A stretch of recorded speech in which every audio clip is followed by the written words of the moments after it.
David Tulis.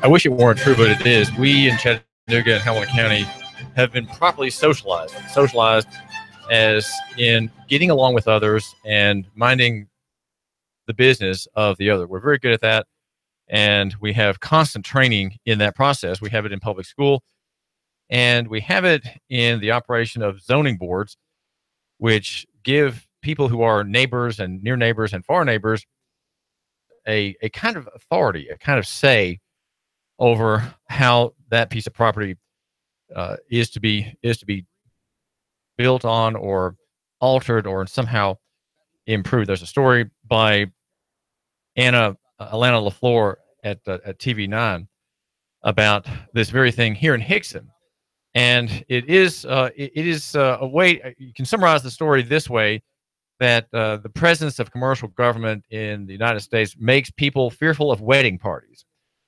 And because that is what the story is about, there is a proposal for a development in the Hixson area by a woman named Jennifer Petty. She's the developer, and she plans to have an event, a center event that can handle 300 people and take up 9,000 square feet of space. The story, though, explains how people are worried about this. They're concerned about traffic. They're worried about the kind of people who might be there. And one of those quoted is a homeschool mom who has two girls at home. Their names are Elena and Sylvia, and they live on Bay Point Drive. And the about a mile away on a kind of a country lane is a piece of property owned by someone else. The taxes paid by somebody else that Jennifer Petty wants to develop. The story doesn't say exactly the details of who holds the title and who pays the taxes and so on, but the developer is this Jennifer Petty, and the mom who lives in a house a mile away is concerned. Okay, she's concerned, and she shows up at the zoning panel to express her reservations. The noise during the daytime hours and the traffic during the daytime hours would make a big impact, she says. And so she's giving testimony. She says her daughters ride their bikes by the site of the proposed venue when they're not doing their homeschool lessons. There's a neighbor quoted also, Byron Bartley. He worries that neighborhood kids won't be able to do that anymore. He says, if you turn left to go to where this event center is going to be, the road narrows. There's been numerous accidents there already. And so before anything can be done with this piece of property, there has to be the socializing of the ownership. There has to be an evaluation by important people, right? The ones we trust, the ones who have the keys to the kingdom, as it were, on the county zoning board of appeals, and officials in that class of in that leisure class, right? Who oversee the property of other people without really having any responsibility, without having to bear any of the risk of those of that ownership. They are going to pass judgment on this work. The story by Alana LaFleur quotes the developer saying, "I plan to have one wedding per week, an average of 4 a month. So on average, we're looking at 15 to 30 minutes where traffic would be heavier." So here we have a person who's a competent businesswoman who's willing to obtain capital, probably borrowing money to build this building. And here it is. She's effectively saying, I want to have as little business as possible. So I'll create the least impact on the neighbors, right? The neighbors, they won't have heavy dump trucks driving up and down, except perhaps during construction. There won't be streams of cars coming and going all hours of the day and night. There won't be wild parties at my venue, which will be a 9,000 square foot place capable of dealing with 300 people. So she's emphasizing how poor she's going to be, how impoverished her operation will be, how little business really she'll have. And that's not true. Of course, what she wants is what you would want for your business, right? As much service to the public as possible, as much competition here in Chattanooga, North Chattanooga, against other people who offer a similar service, right? You want to have, you're there obviously to fill a need. You feel that this location, with the capital you have to invest, with the borrowing you plan to do, will be profitable enough for you to run, that you can pay off the note and have an income or a revenue stream personally from that operation and serve people, right? That's why anybody gets into business here in Chattanooga and Hamilton County, is to serve other people. And everyone is doing that. You, my listener, right now here at 92.7 FM and 95.3 HD4 high definition 4, you are, let's just say, in your car or maybe your truck, and you are going somewhere, and all the people about you, just think about this for a second. All the people about you rushing left and right, crossing the intersection, pulling up behind you at the light, and then more people pulling up behind that person. Then finally a big truck. Everybody you see as you cross down over, get onto Highway 153, heading toward Hamilton Place Mall. Everybody you see is there serving somebody else. Everybody there has a duty, an obligation, and they're all meeting it. And some are in a big hurry this morning. They're late. Of course, you're a little bit late too, and they're going somewhere to serve somebody else. Everybody is in service to everybody else, and it's sometimes it's just personal. Sometimes you may have a woman in the car just in front of you who's got two children, and she's going to drop them off so she can go and have an employment, right? And the man in the pickup truck in front of her with the covered things in the back of the truck, he's delivering some goods charitably to a person down in Ringo. Okay, he's giving away some things to a needy person, maybe a needy ministry. So everywhere you go, there's someone doing something for somebody else. There's an obligation to someone, some commitment that's being met. And that is the marketplace, right? That is capitalism here in Chattanooga and Hamilton County, which we defend here on the David Tulis Show. And that is me, by the way, David Tulis. And I do thank you for giving me just a minute of your time here at 95.3 HD4. High definition. We are a mega high definition, by the way. And that signal reaches out. Make sure you favor us on that side, okay? Favor us on high def. That way, if you pass on important business, of course, serving other people outside of our regular listening area, which would be about 20 miles out from our tower on Signal Mountain, you won't lose us. You won't lose us, and you won't have to fiddle with the dial and distract yourself while you're traveling on the road, or maybe you're involved in transportation and you're doing that. So just keep us on HD4. It's 95.3, not the regular one, but it's high definition. It's on the digital side, pure digits, ultra high quality delivery of all of our shows right there, right in front of you. Right, we're right, as it were, right here in front of you. In the seat next to you, as it were. So do favor us on high def. And so here we have this story about the meddling of other people. Now, why? First of all, with a homeschool mom who already has the right ideas about collectivism, she's already turning her back on the collectivist model for education, which of course is schooling. Schooling, of course, is not the same as education, but it's often thought to be very similar, right?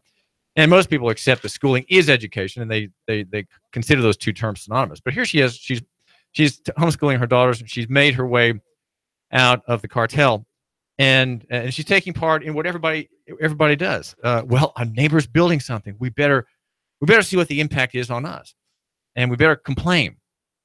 And so what's happened since this meeting reported on in Wednesday's TV9 about this project, the Stonehaven venues, as it's called, going to be built by Parks Construction.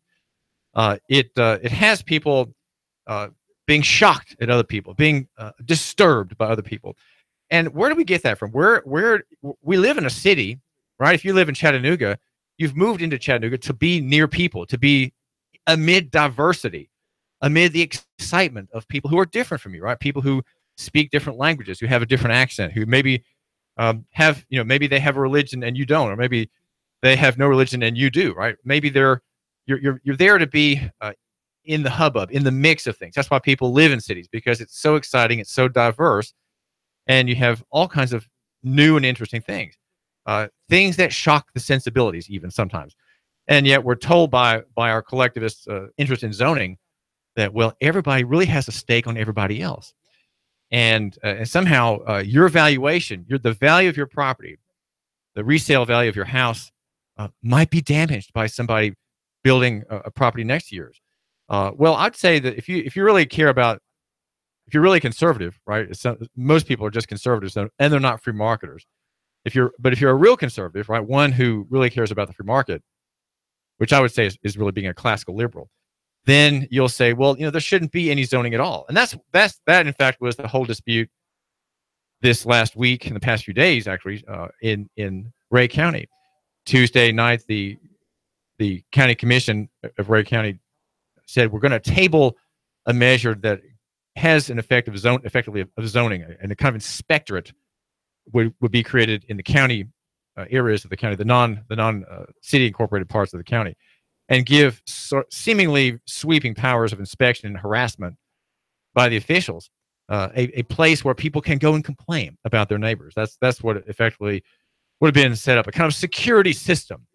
And those are people in that county, Ray County, who object to zoning. And George Thacker, the county executive, elected position, is right to say, well, we're not going to have zoning because we want our freedom. We want to be able to do what we want to with our property. And as I point out in my coverage of that story, the court is open. And when you have any kind of regulatory intervention in the marketplace, such as the zoning program, which we accept here in Chattanooga, as if it were just routine, right? It's somehow an abuse of liberty. And I'd say very probably it's not constitutional to have zoning as we have it here, but it hasn't. No one's ever challenged it. No one's challenged it properly. If they have challenged it, they've challenged the detail, and no one has thought through the whole question enough to overturn it.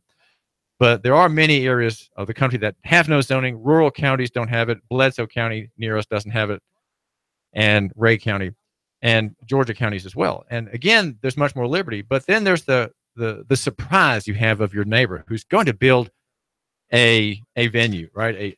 And here it's a bed and breakfast venue that's proposed and to be built by Parks Construction. Stories by Alana LaFleur, and you may have seen it last night on television. But of course, it's their day. No doubt in the probably I'm guessing it could be $1 million investment to put this place in, and yet we're afraid. We are taught by socialism, in which we have a sort of false version of loving your neighbor, right? We're taught by that that we should be fearful, and not just that. The whole idea of collectivism makes us fearful on many other fronts. There's another example of that in the news in the past day, and that's about Athens. In Athens, Tennessee, north of Cleveland, there were two bullets found in a hallway Wednesday morning. The parents were texted in alarm. The school was put in a lockdown, and that was done as a quote safety precaution, quoting the news account. Police, of course, were told in the story, police are investigating. They're investigating because bullets are dangerous. Bullets imply guns. Guns kill, and we know that we can't connect any student, any public school student, with a gun.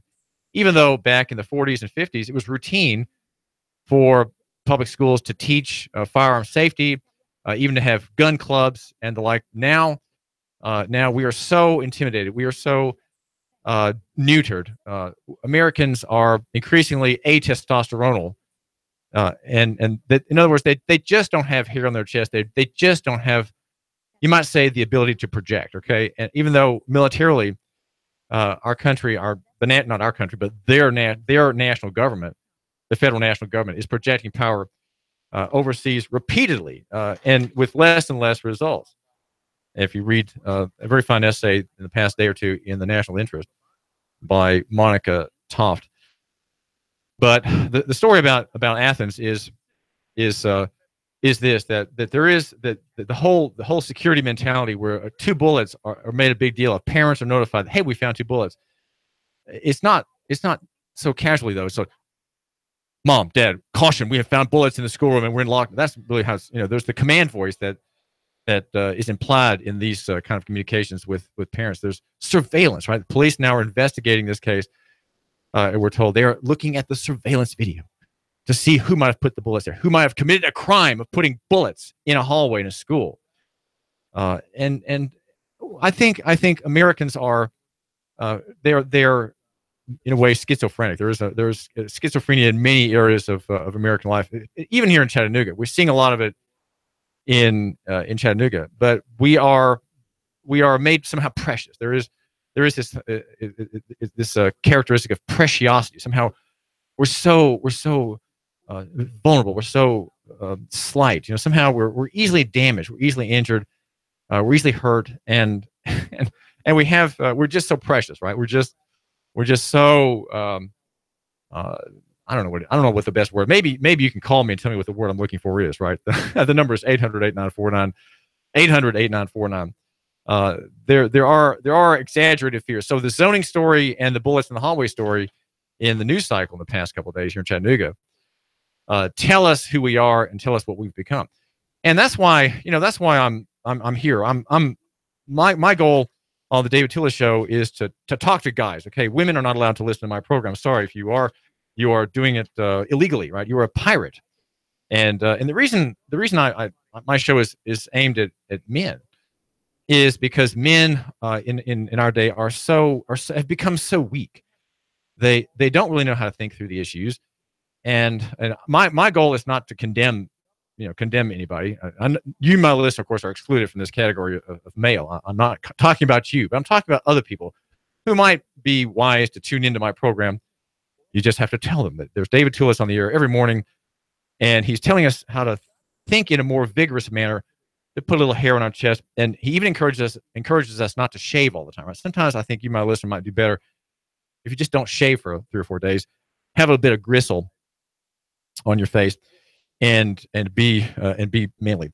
Now, Al Kaiser, the finance director of the county, is according to the Chattanooga.com, is telling us that the county is going to be selling some debt. The story that John Wilson put up Wednesday is that there's an issue of money of $235 million in bonds, mainly for school projects. The county commission passed this, and how this happened, it's kind of like a magic trick that happened. The county commission passed a multi-million dollar tax increase, and by not restoring an earlier measurement in the books, and effectively a tax increase. And so now we are at the point where we're going to try to collect the money, right? To collect the money is in this way. There's going to be pieces of paper put forward on the marketplace by the finance department, probably using a financial house of some kind. And there'll be, the story says, 8 to 10 bidders, people who will buy the debt. Now, what they're going to be doing is they're going to be giving their liquidity to the county to the tune of $235 million. And that liquidity will, of course, go into a checking account and then can immediately be spent, right? You can start spending that money, writing checks off of it, making payments on that immediately. Well, where did that money come from? I'm not sure if it's hot money or existing dollars. My thinking is probably existing dollars, though the dollars that came to buy this debt to liquefy the county's treasury in the short term could itself be created ex nihilo elsewhere in the financial sector. In other words, the question I'm getting at is this issuance of debt inflationary, or is it simply within the existing monetary base, which of course is rapidly increasing at the work of others, right? The banking sector, which of course is the industry that has impoverished every Western country, and will it be impoverishing us as well? It comes from the banking sector. The last issue of the Comprehensive Financial Annual Report for the county has a lot in it. It runs into a couple hundred pages of financial data and a lot of charts in the back and proofs. And I was looking for this morning some of the numbers pertaining to this debt. What is the debt total?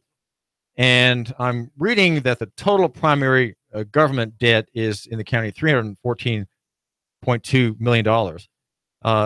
In general obligation bonds, we have $245 million outstanding. In other words, the county taxpayers, thanks to this borrowing spree, owe that much money in future payments. And so it looks to me that the headline suggests that there's an increase in the debt that doubles that is to say, goes up about 100%. The general obligation bonds that are in view here in the story. So we have new bonds being bought. We get the money and then we start paying it back over time, and that the money that we'll be getting up front from the lenders is about it's $10 million less than what we have already in Hamilton County in the way of outstanding general obligation bonds. That's $245,030,000 in general obligations. But the total primary government debt is $314 million. City government, Chattanooga, is far worse as far as debt. It has much, much more debt. And I don't have that figure here, but the last time I wrote about it was about maybe about $1 billion in debt. David Tulis. Just under $1 billion. The Tennessee Valley's news, talk,